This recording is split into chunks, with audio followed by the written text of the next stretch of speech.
Good afternoon, good morning, and good evening sa saan man tayo sulok ng ating mundo. Ano ang pupuntuhan ko ngayon, observation ko sa ating administration, o ating politika sa Pilipinas. Ito ko the worst administration sa aking naabutan, The worst. I'm sorry for the word. Dahil nagmula ko sa Marcos Sr., mas malala ito sa Marcos Sr. Dahil yung Marcos Sr., nakita ko ang kabutihan.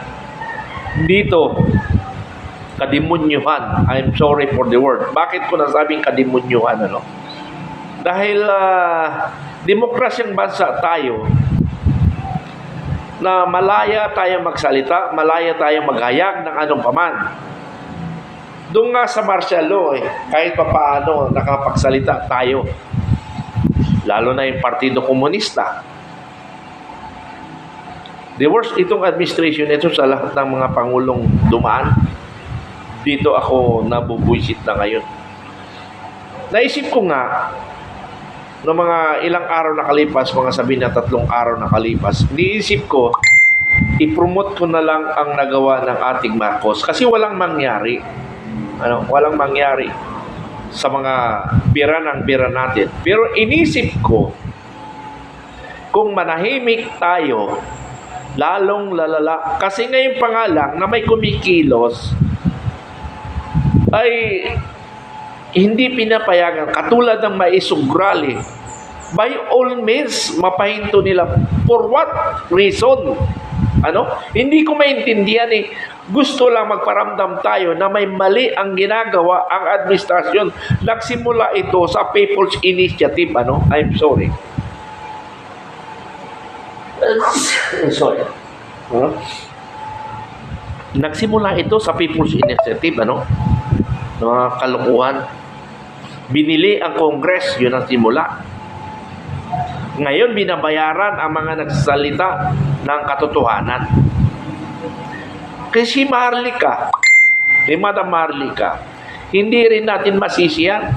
Kasi sumuporta kay Marcos yan. Sumuporta kay Marcos. Pero anong ginawa? Ininsulto ng First Lady. So yung personal na galit, talagang inilabas niya. For what reason na magalit si First Lady kay Marlica? Dahil nga para nagpapa-starring si Marlica, ayaw niya may angat sa kanya. Magkaiba ang situation niyo. Ikaw, First Lady, siya isang ordinary Pilipino lamang na mayroon siyang social media hinahawakan. Doon ka nagkamali. Doon ka nagkamali. Kaya nagsimula ang mga social media, mga vloggers, doon sa mga pahayag ni Marlica.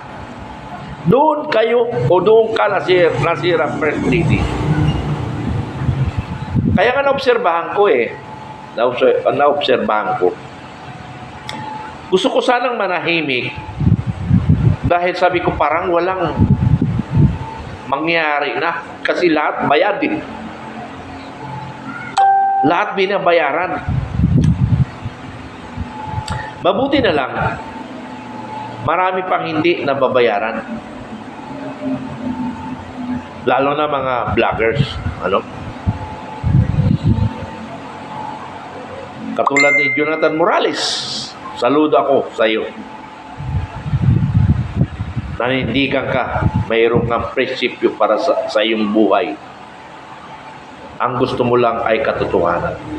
Sabihin natin sira yung pagkatao mo. Ako hindi na ako naniniwala. Ang dami nga mga ungas dyan na wala naman nagagawa. Ang sa iyo dito, ang tinitingnan natin dito, yung information na ibibigay mo sa taong bayan, yun ang mahalaga. Ang nakakatawa nga dito, yung isang convicted versus non-convicted, bumanat ang senador. Alam mo, mahal na Senador Estrada, kahit alam kong kurap ka, idolo pa rin kita. Pero ngayon, nawala na. Nawala na ang pagka-idolo ko sa'yo. Walang iya ka. Dahil lang sa pera ba? O pinag-usapan? O mayroon kayong pinagsamahan na markada mo sa Senado? Ganun ba yun? Dapat hindi ka na lang nagsalita para hindi mabungton ang galit sa'yo. Lalabas tuloy yung convicted ka. Ang tawag nga siya convicted senador. Ha? Yan ang bansag ko ngayon siya convicted senador na naglinis-linisan. Kurap ka naman talaga eh. Di ba? Huwag kayong mag-alala mga kasama. Ano? Napag-usapan namin kanina ni Captain Dado by telepono. Halos mahigit isang oras kami nagkwentuhan, ano? Kung mayroong INTIP, LCAC, National Task Force for Local Communist Armed Conflict, ano, mayroon ring INTIP, ECP, ano? Ano yung INTIP, ECP na napag-usapan namin? That is National Task Force to end to end corruption in the Philippines. So ulitin ko para maintindihan ng karamihan ng Pilipino, no? Ito yung gusto ko eh. National Task Force to end local communist armed conflict. INTIP, LCAC na pinamunuan o sa panahon ni Administration President Roa Duterte, ano?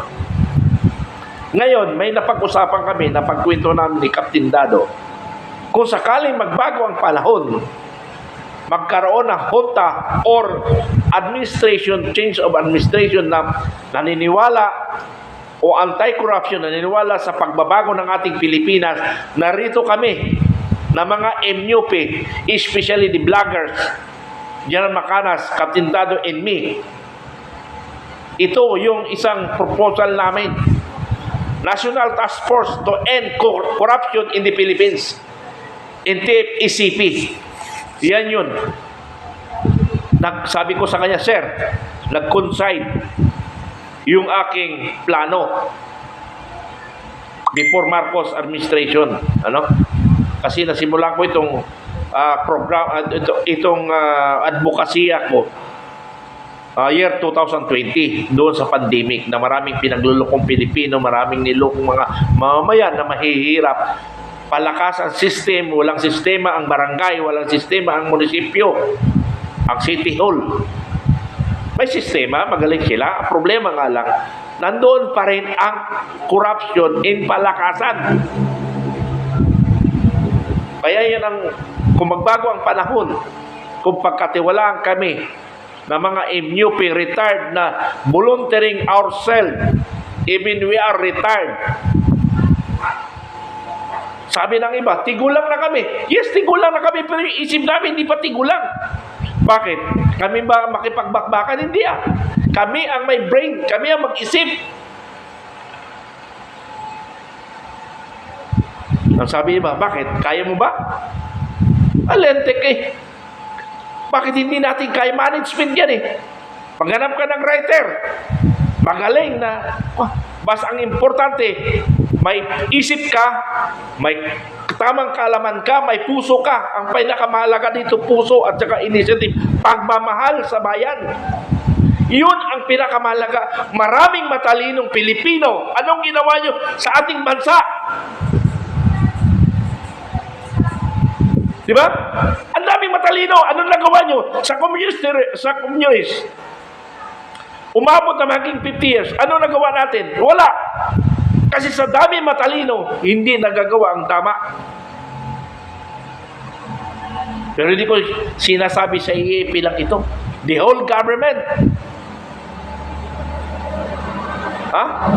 Si Dr. Badoy and Ka Eric, yun ang hinahanap ko noong pa man nang nasa active ako. Sana may lilitaw na nasa national government marunong magsalita in national para sirain ang Communist Party of the Philippines. Tingnan mo, dahil sa dalawa, humina ang national level ng communist propaganda. Di ba? Nasira. Dito sa lower ground, armed forces na ang bahala dyan sa propaganda. Mamaya i-discuss ko yan kung paano yan. Because I have concept yan in the lower ground in AFA. With the witness yan, meron akong ginawa niyan. Na concept sa AFP. That is area clearing in, actually, tawag ko dyan, total municipal clearing. Mamaya ko i-discuss yan. Kasi ang problema dyan sa communist, dalawa. The national government and within the armed forces, may nakita akong kahinaan dyan. But yung kahinaan yan, ipapaliwanag ko in details doon mismo direct to the AFP. At marami kong paliwanag na yan. At yan ang sinabi ko sa loob ng armed forces sa J3 noong 2006. Kung hindi ako nagkakamali, si General Ocho Terena ang nagpatawag nito. With Colonel Baladan. Ako ang nag-present yan. We have 9 presentor. One is the whole division except first division, and to include the special forces. And my concept was selected to use as our basis to formulate a concept. Tapos sabihin nyo, hindi ko kaya? Ha? Paano? Kaya nga, I will challenge all commanders on the brigade level down. Kung sasabihin yung wala akong kakayaan, hindi ako makapag-isip ng ganong konsepto kung wala akong kakayaan. Mayroon pa nga akong formulated concept sa reserve command na kung saan in our time CDC ako and ex of the 4th RCDG. Paramihan kami ng reservists, paramihan kami ng training. Ang kalaban ko lang doon si Colonel Passion nung naging G9PA na siya ang commander Region 9. Siya lang yung nakita ko during nung ipinulaot ako sa area. Marami kasing nainggit, dinala ko sa G3. Nakita ko kung sino yung mga kakompetisya ko noon that time. Dumakas ang Region 4A on the special training. Dito nga lang sa Antipolo, 3. That is my initiative. Although si Major Adina nang simula niyan, pero na-challenge ko lang kasi doon sa akin, sa Quezon and Marinduque,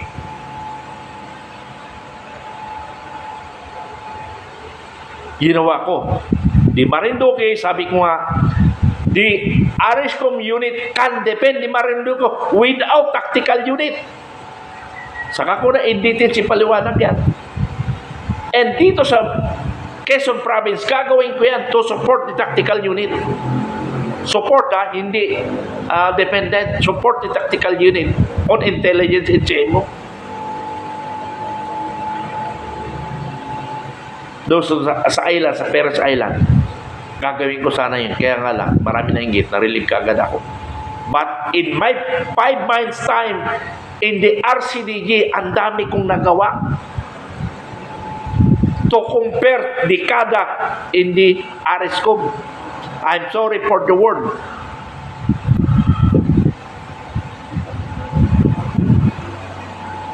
Five months time, I have training 2 ongoing, Lucena and Pagbilao, and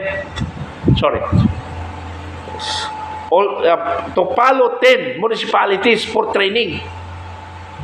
Isunod-sunod ko yun. And I have also convinced the provincial government of Marinduque, the 10 municipality was already approved and has already a budget fund for operation and training. Ano nangyari? Bumalik ang pundo. Paano? Marami na inggit sa akin. Nagtatrabaho lang naman ako. Funded na yung sa 10 municipalities. Funded by the provincial government. And normally, yung mga local leaders, magbibigay rin yung mga municipal. Ano na nga, binalik yung pundo. Paano? Nililib ako without investigation, without inquiry. Ha? I'm sorry, namatay na yung parilib sa akin.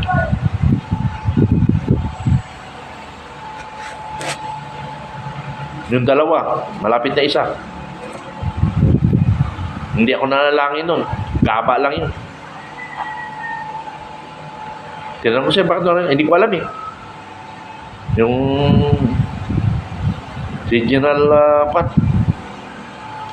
Albutan ko tuloy ang General na yan. So, sorry. Sorry for my word kasi na-challenge lang ako. Marami nagsabi na hindi ko alam, wala akong alam. Ha? Subukan nyo ako ilagay dyan. Kung di ko tatapusin ang corruption na yan. Ha? Kailangan lang ng leader na may advokasya, hindi nag-isip ng kanyang buhay, kung ang iniisip niya ang bayan. Yun ang kailangan natin dito sa gobyerno na ito. Matalino ka nga. Upo-upo ka lang naman sa opisina mo. Papasok ka. Uuwi. Wala kang ginawa. Kundi pumirma. Ang kailangan natin sa gobyerno ngayon, bukod sa talino mo experience, mag-extra effort ka. I-double time mo yung sarili mo. Kasi marami tayong hahabulin na katamaran ng mga nasa gobyerno. Magnanakaw sa gobyerno.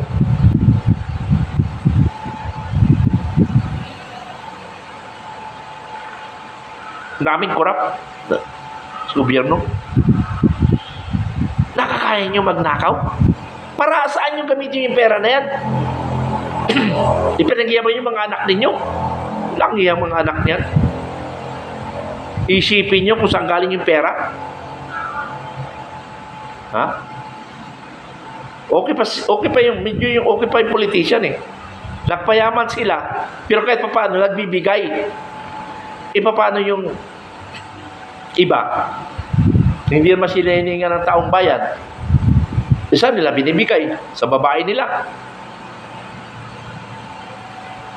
Ha?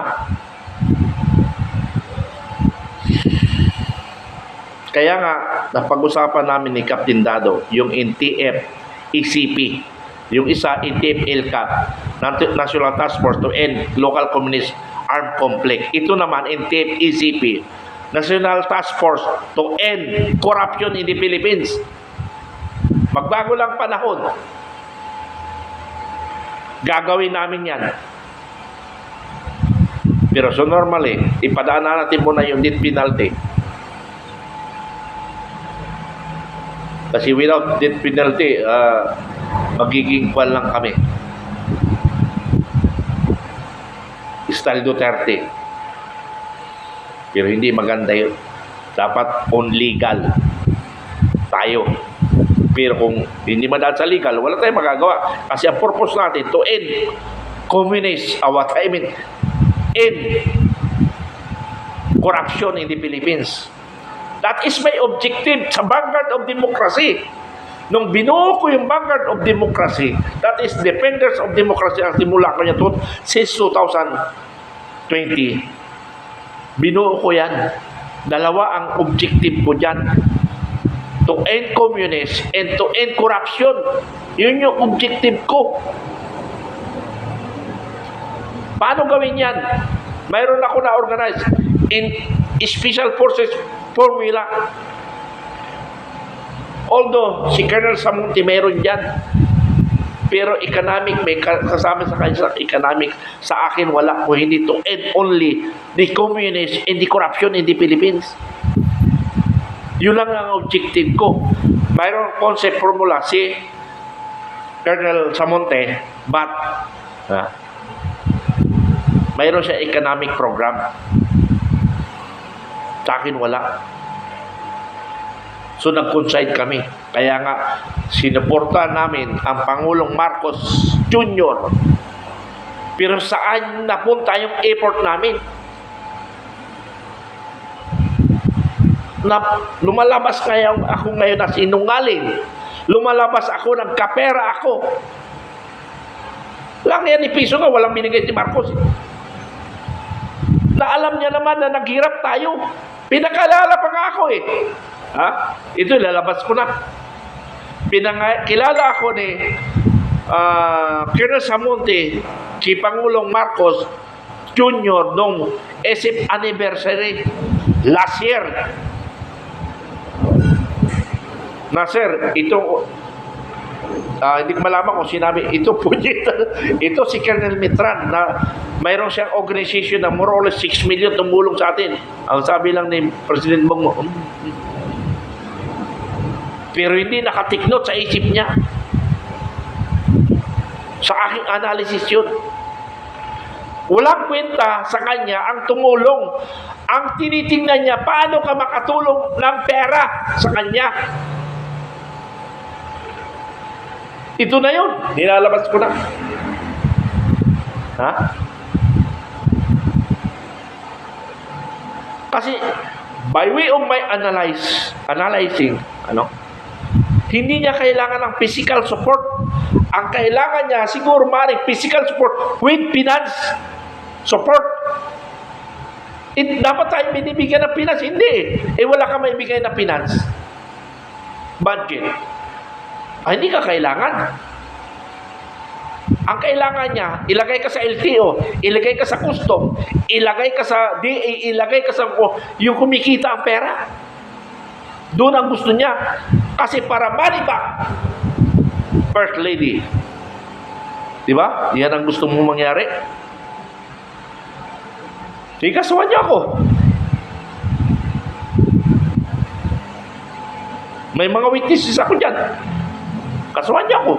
Bawat position. Masaya nga ako, makulong ako eh.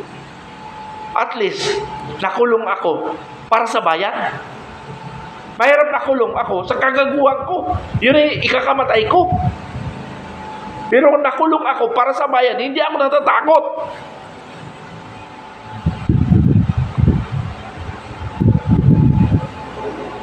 Ito na nilabas ko ng galit ko.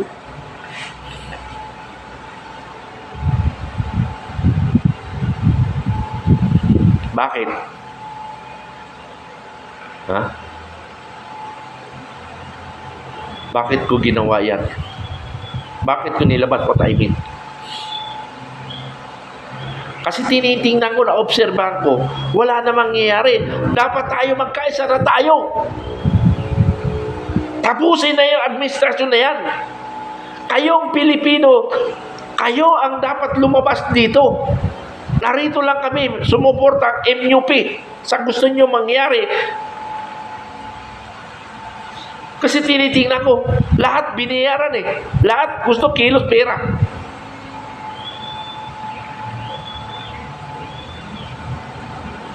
Sabi ko nga, sa aking mga anak, pag ako namatay, dalawa lang kalabang ko dito. Ang administrasyon at ang PGMC. Dahil yan lang naman ang tinitira ko. Wala akong ibang kaaway. Yung PGMC na mga dating nakaupo dyan, hindi yung ngayon. Dahil sila nga, biktima, yung mga nakaupo ngayon. Problema nilang, sinasangga ang problema ngayon. Yung mga dating nakaupo. Ha? Anyway, nakalista na may mga dating nakaupo na 3 yan na nakalista sa akin. Yung isa, yung pinasinundan nito ni Lupina, wala, hindi yan. Wala yan. Yung 2 na sinundan, ito yung mga gumawa ng drama. Ngayon, hindi sila, ilitaw nila. Magsalita sila.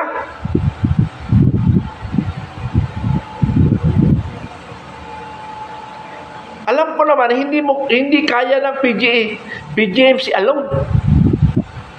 Maraming mga involved dito na mga nasa labas ng EFP.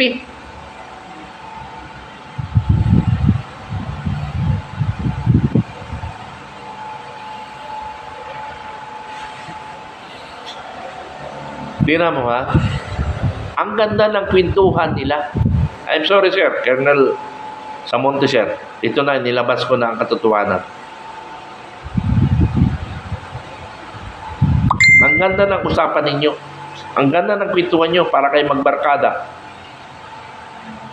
ni Pangulong Marcos Jr. Pero hanggang na lang doon, sir, hanggang barkada na lang eh. Paano yung ginamit mong tao? Paano yung tumulong sa kanya? Hindi ba natin ipaglaban yun? Hindi ba natin ipaglaban yun? Na ang dami nating binulabong. Kumilos sila kasi Marcos, ibalik natin sa posisyon. Tapos biglang nagkumunaw na marami na nagsalita na nabudol sila hanggang ngayon. Hindi ko matanggap yung salitang nabudol sila.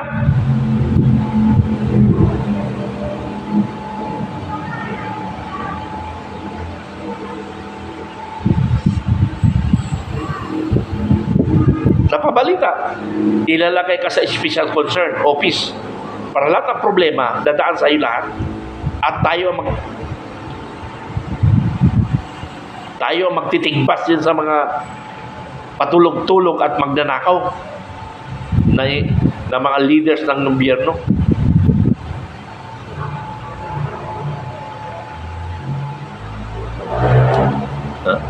Hindi ka malang binigyan ng posisyon na napakahirap ka rin.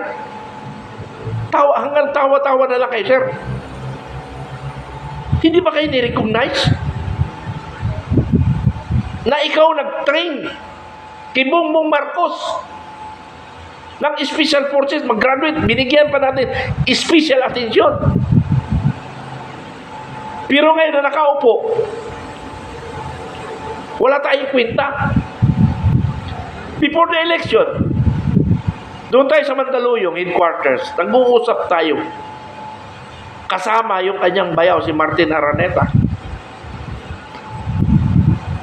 May mga pictures tayo niyan na pinag-uusapan natin. Hanggang na lang sa pag-uusap na sinasabi niya ni Martin Araneta, mayroon tayo isang sinabi na abogado na may mga communication kami pinadala, sabi ka na sa Monte. Hindi nakakarating kay Bongbong Marcos. Anyway, sabi naman ni Martin Araneta, huwag kayo mag-alala. Wala naman sa inner circle yan. Ang ibig sabihin, nasa inner circle sila, pero wala rin nagawa sa amin. Sige, iparating namin yung budget na hinihingi ninyo. Balik, walang response si Bongbong Marcos eh. Paano walang response? Itinago na yung 2 billion na dapat ipamigay sa mga followers na sumusuporta. Sabi ko, hindi pa nga Pangulo si Bongbong Marcos Jr., yung asawa niya, siya na ang kumikilos, nag-iipon ng pera. Hindi pa nga nakaupo. Diyos ko. Now, nung pumunta ng custom, nag-iipon ng pera daw para possible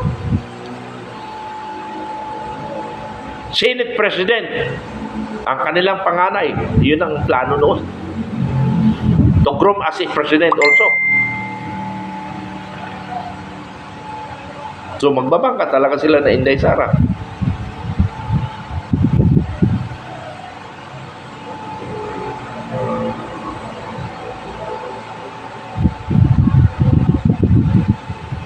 Worst administration.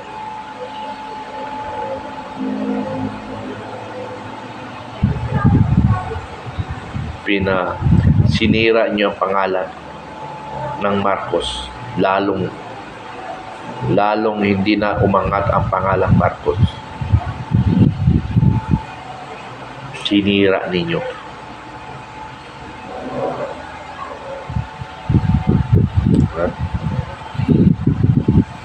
Kaya na sa Monte, sir,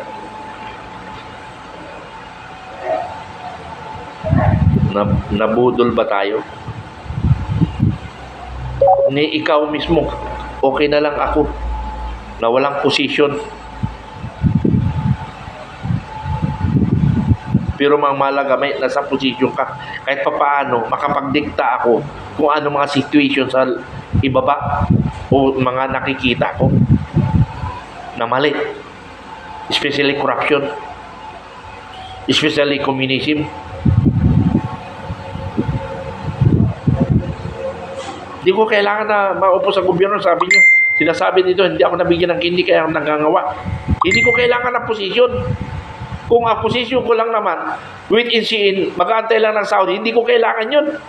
Nag-apply nga ako as director in Malacanang Action Center para lahat ng mga reklamo doon sa akin pumunta. Nakalagay doon sa aking resume, without pay.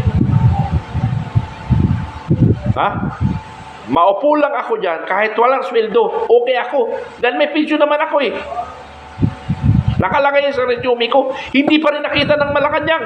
Pero ang problema lang kasi, sa panahon ni Rodriguez yun, sabi nga nung panahon ni Bersamin, nung mga bata niya, wala na sila yung kay Rodriguez type, tinapo na sa Ilog Pasig, yung truck na application. O di na nakarating sa amin yung sir, nandun na sa Ilog Pasig. So, ibig sabihin, yung nag-apply panahon ni Rodriguez, doon na, tinapo na sa Ilog Pasig.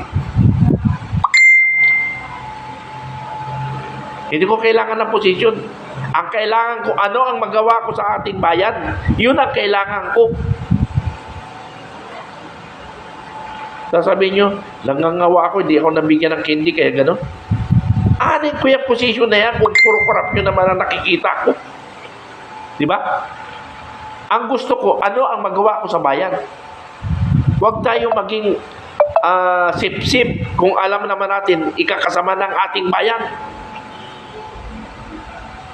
Sip-sip tayo ng sip-sip. Wala naman maganda ako nakikita. Takot na takot sila sa may Sumbrali. Bakit? Bakit kayo takot? Kung wala namang ginagawa, wala namang problema eh. Biro mo, 31 million kayo, natatakot ba tayo dun? Kaso nga lang, yung 31 million, wala na eh. Baka 1 million na lang natira. Dahil sabi ko nga, according to my mga commanders in the ground, 6 million more or less kami. Ilan na lang yung nakikita ko. Wala na yata 10,000. Pero siguro, anyway, kung bibigyan ng pagkakataon. Now, kung may bigyan pa pagkataon ang vanguard of democracy at hindi na ako kailangan, walang problema yan. Yung vanguard of democracy, ibibigay ko yan sa mga nakakaalam sa aking konsepto. Kasi baka hindi nila alam yung objective ko, kung anong mga objective ko sa Pilipinas. Dalawa lang yun. Yung isa, pwede nang gamitin ngayon. It because of war of West Philippine Sea. Yung pangalawa, saka ko nasasabihin yun. Ha? Kasi mahirap yun pag nalaman.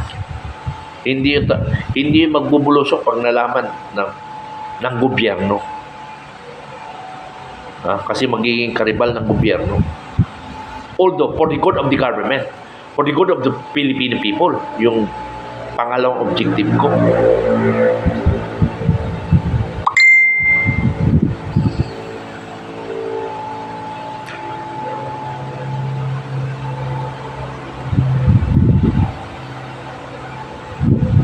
I'm sorry, kasi nailabas ko lang yung frustration ko na nangarap ako sumuporta kay Bongbong Marcos na para bawiin ang pangalang nasira na Marcos.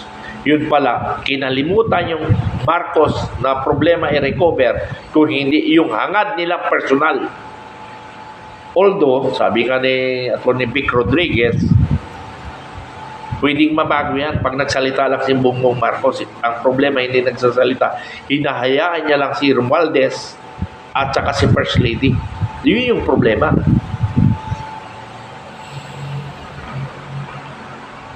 Kasi sabi nga, base doon sa kwento ni Atty. Vic Rodriguez, maganda yung pangarap nila sa Pilipinas nung wala pa sa posisyon. Na gustong iangat ang pangalan ng Marcos at makarecover para magkumanda ang ating bansa. Anak ng tupa nung nakaupo na, wala na nang kilala. Tapos si Rodriguez pa, ipatanggal pa. Pati si Trixie, pinatanggal. Wala.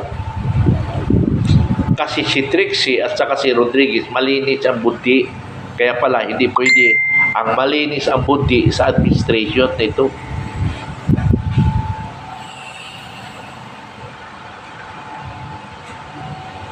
Kawawang bayan Pilipinas kung hindi mabago mapalitan. Magising na tayo sa katotohanan. Kumilos na tayo. Sumama na tayo sa Maisog Rally. Kasi yung Maisog Rally, lahat ng matatapang nandito na. MUP, prepare tayo. Kung magkasakaling magbago ang administrasyon, nagpo-formulate tayo ng NTF ECP. Ha? Kung mayroong NTF LCAC, mayroong NTF ECP. National Task Force to End Corruption in the Philippines. And that is my objective in Vanguard of Democracy. Anti-corruption and anti-communism. So pasok pa rin yung mga plano ko. Doon sa napagkwentuhan namin ni Captain Dado. Sana magtagumpay ang ating Panginoon para sa katotohanan.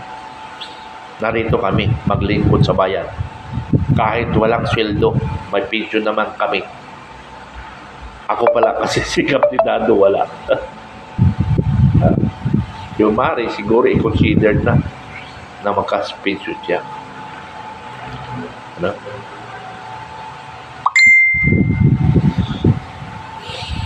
Kawawang bayan. Akala ko yung panahon ni Erap na wala pang 2 years o magto 2 years ay langpit ng gobyerno. Yun pala, mas maganda pa yung panahon ni Erap kaysa ngayon. Yung first 2 years kung ikukumpara mo doon sa panahon ni Erap, sa 2 years na ang dami nagawa. Dito kawalang yan ang nagawa. Tingnan mo Erap versus Marcos Senior, Junior. Mas may nagawa pa si Erap kumpara dito sa Marcos Junior. Ang pinag-usapan natin yung 2 years time. So dapat ma-impeach rin ito. Ang problema sino mag-impeach kasi bayad ng Congress, bayad na ng Senado. Ano pa yun? Wala na. Kaya taong bayan na ng pag-asa. Taong bayan ang pag-asa na lang natin. Yun na lang ang pag-asa natin. So much for that. Nailabas ko ang gusto kong ilabas. Pero mayroon pang karugtong yan na sana makarating. Ang ganda, sir, ng kwentuhan nyo ni Bongbong Marcos nung nando tayo sa isip anniversary para kayo magbarkada lang at naalala nyo yung pinagsamahan nyo nung naging estudyante mo siya. Kung nasa tabi nyo ako. Natutuwa naman ako kasi hindi pa nagsimula yung galit ko Yung mga sinasabi mo sa amin. Okay, magbigay ng probable expenses. At ganto-ganto, nagbigay naman kami. 2 beses yata o 3. Walang nangyari.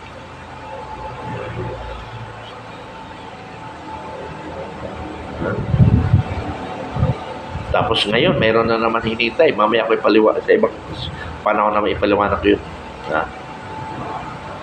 Wala rin nangyari.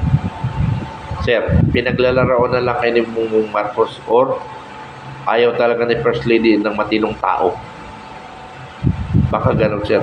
Sorry tayo. Ayaw ng First Lady ng matinong tao. Ang gusto niya, mukhang perang tao.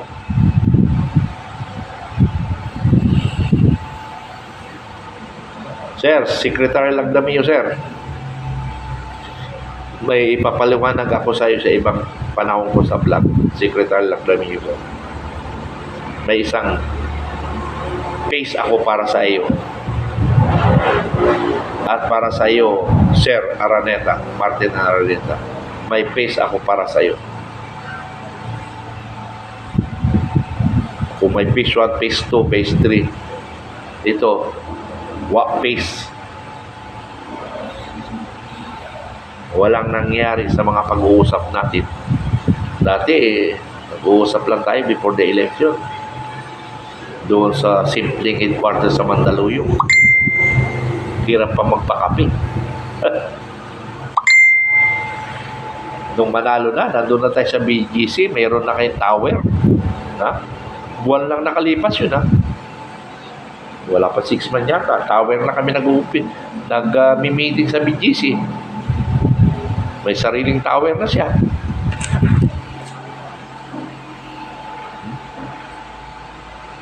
Doon kami nag-meeting. Yung meeting na yun, napunta sa... Ay, susunahin blood na ako. Okay, salamat sa lahat. Sana magkaisa tayo. Ito ang libangan ko. Condo unit. Libangan ko yan, condo unit sa New San Jose. So, gusto nyo, panawagan, tulungan nyo ako para kahit pa paano, meron naman akong magamit kasi sa totoo lang, taga London ako London. Pero yung London ko, may mga kinapuntahan para sa investment ko.